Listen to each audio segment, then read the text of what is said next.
Hello students, good morning. Once again I welcome you in class 7th English. That we all know that this is our term 1 syllabus is going on.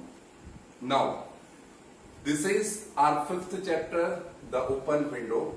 The textual part we had already completed. Now, this is the grammar topic. The grammar topic is indefinite pronoun. Now, in this lecture, I will teach you that which time or how can we use indefinite pronoun, right? Where we use indefinite pronoun, because we all know that that there are 4 words, that is some, any, no, and every. And these indefinite pronouns that we are used for person, place, and thing. This thing I had already taught you previous lecture, but then and then after I give you this little bit brief introduction. Now, yesterday, it means yesterday's lecture, I gave you that what is the meaning of pronoun, then kinds of pronoun, then indefinite pronoun,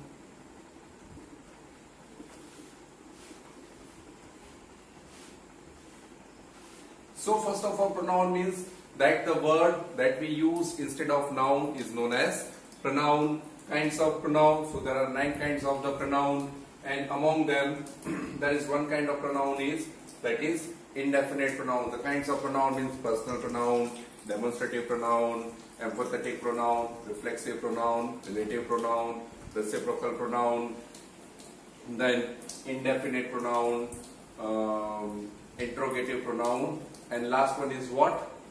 Indefinite pronoun itself, right? So these kinds of pronoun that I gave you, and among them indefinite pronoun. Now, what is the meaning of indefinite pronoun? It means, indefinite means it do not refers particular for person, place, and thing is known is what?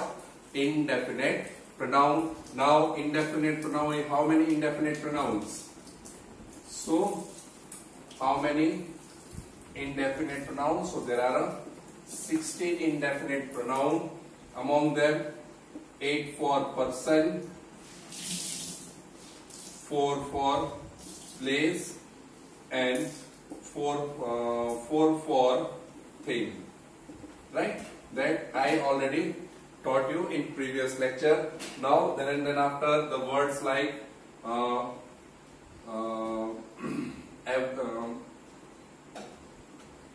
every, some, no, and any, and they are connected with what? One, body, where, and thing, right? So these things I had already taught you. Now, today I will give you, now what is the difference between this pronoun and when we are using this pronoun. So,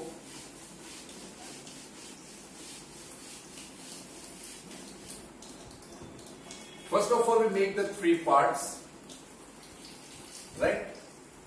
We make 3 parts. Because 3 part is for person, place, and thing. So, for person, someone, right? No one, everyone, and anyone. Now this for person. Apart from them, somebody,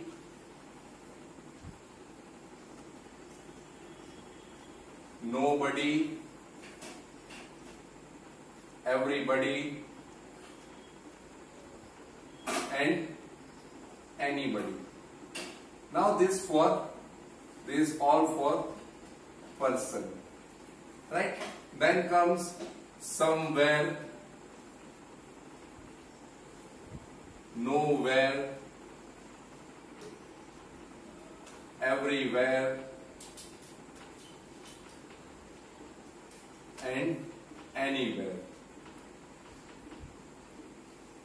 Then things, something, nothing, then everything, and anything. This for place, and this is for things. Now, whenever the word some we are using in the sentence, it means we are using only for affirmative sentence.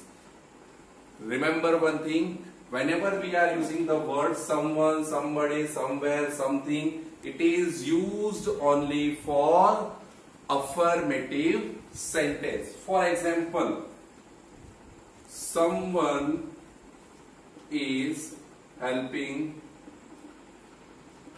him. Now your question then, where we have to use somebody, right? So this someone, that is totally unaware, we don't know, he or she is totally unknown person. So we are using someone and somebody is knocking on my door. So now the word somebody and someone.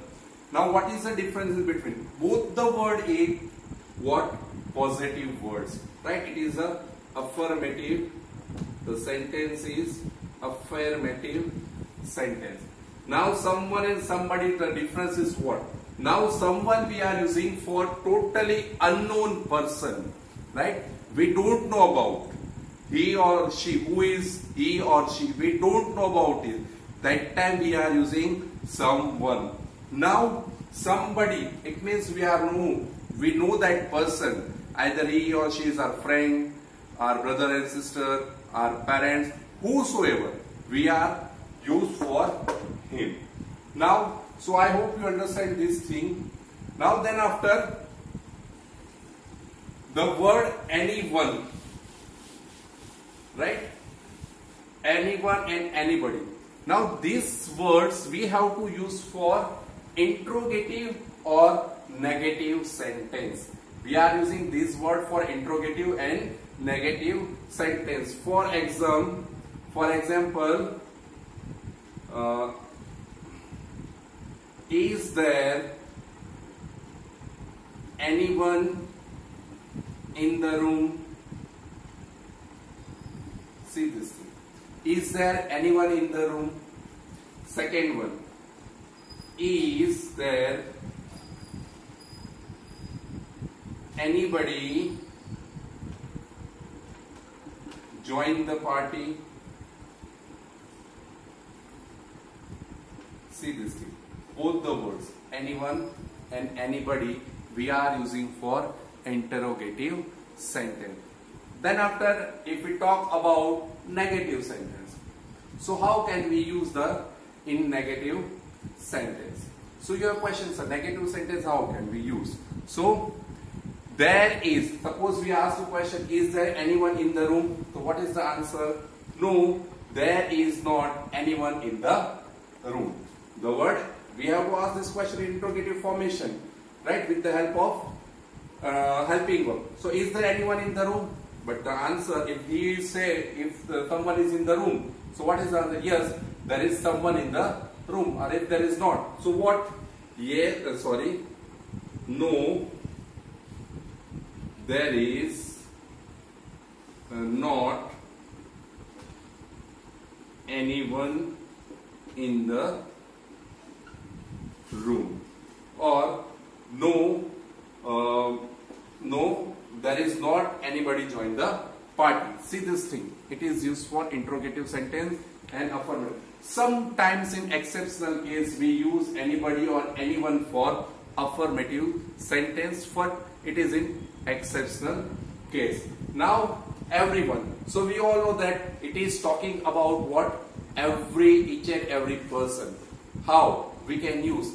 So for example,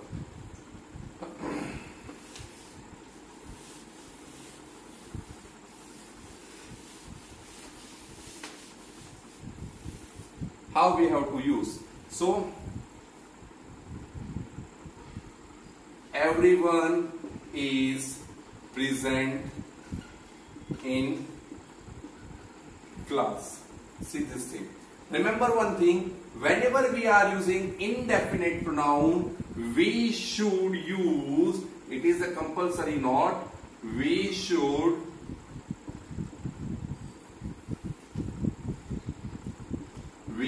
use which form? Singular form of verbs. Because the definition says what? We are using for, it is not refer, it do not refer particular person, place or thing. That's why we are using what? Singular form, right? So everyone is present in the classroom. Then everybody, whether it is a unknown person, for that time we are using everyone. Now everybody, it means all people we know. So everybody should attend the seminar.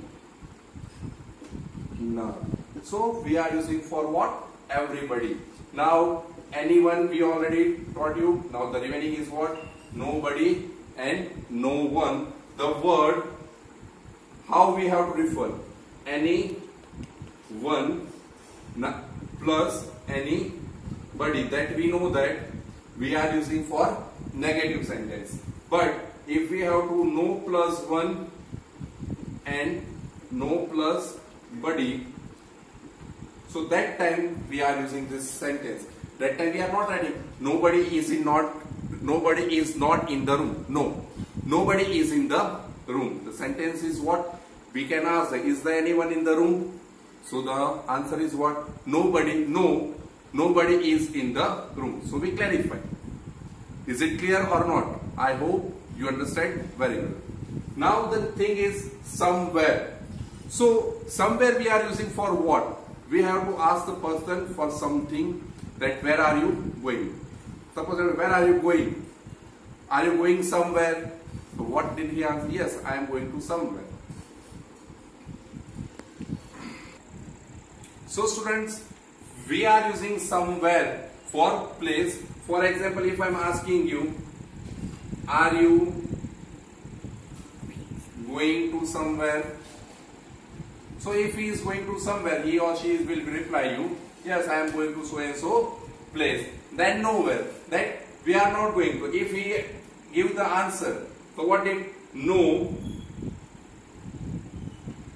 I am not going to any, sorry, I am not going nowhere, I am not going, sorry student. For example, that time we are using the answer with the anywhere. No, I am not going to anywhere. See this thing, the answer in negative form. We are using not. Then also says that nowhere. So I am going to nowhere. See this thing. And if everywhere, so we are using this word is very famous. God is everywhere. The air is everywhere. Right? So this thing, right? Everywhere, all around us, we are using everywhere. So students, I hope you understand this purpose also. The next one is what? Something, nothing, everything and anything. So what? I have something to, I will give you something to you. Now what is it? Something. I have something that I will give you. What is it? That I don't know. Then comes nothing. If someone asks you, have you anything? So what will our reply? I have nothing. Right? So this is our reply. Then everything, that what? Right? So someone is there. What do you have? So what is our answer? I have everything. Which types of things you have? So what is the answer? I have everything. And anything, that what I have not anything that I will give you. So students, these are the main purpose. I hope you understand this chapter very well, and in future if you have any doubt, you can ask me. Thank you students.